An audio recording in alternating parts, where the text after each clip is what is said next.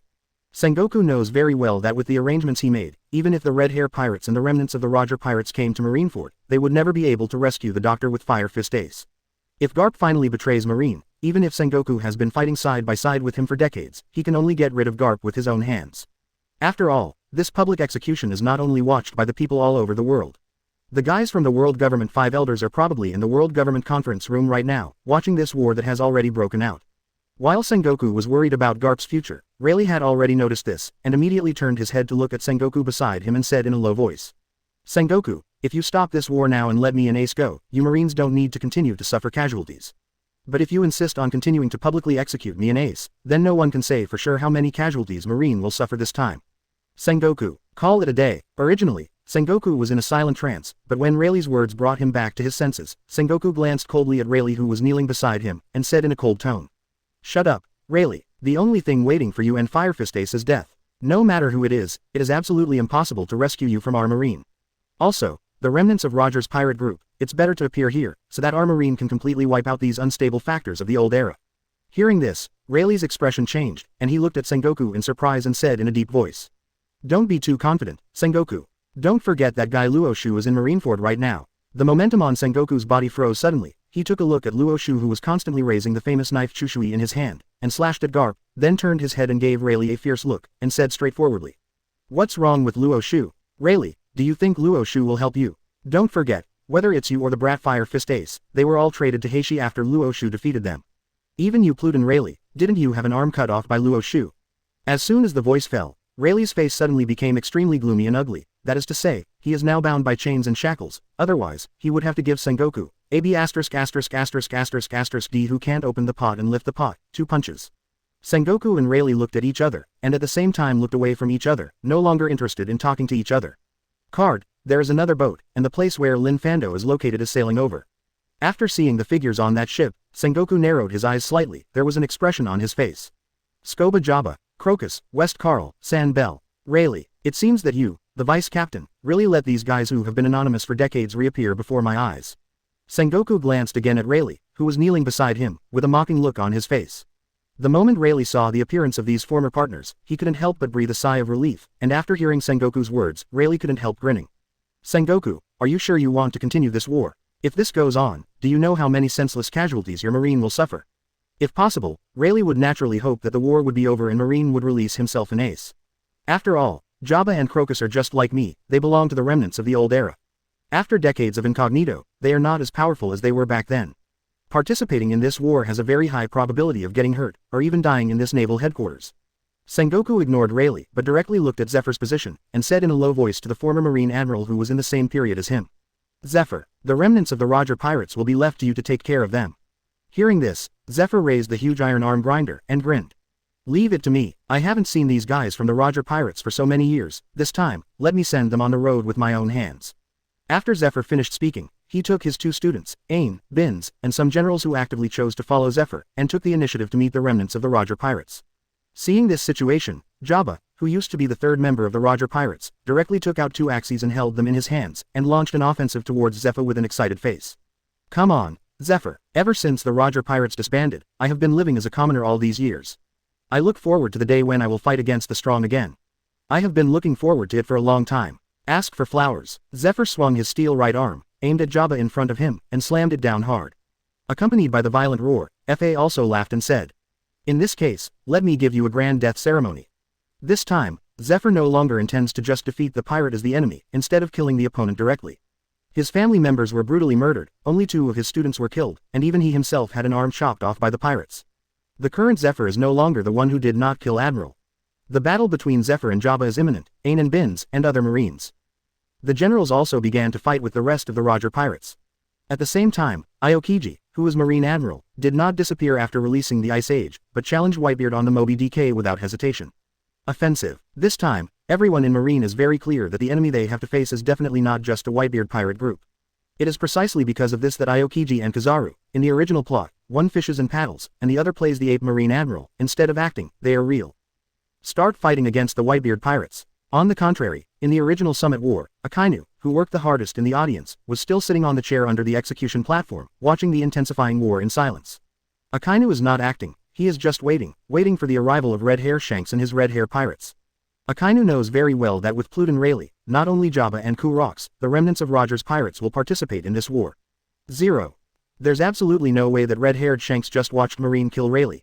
According to Sengoku's arrangement, before the appearance of the Red Hair Pirates, Akainu tried not to participate in this war, lest after the arrival of the Red Hair Pirates, Akainu would be killed by the red-haired Shanks. Guy gets caught off guard.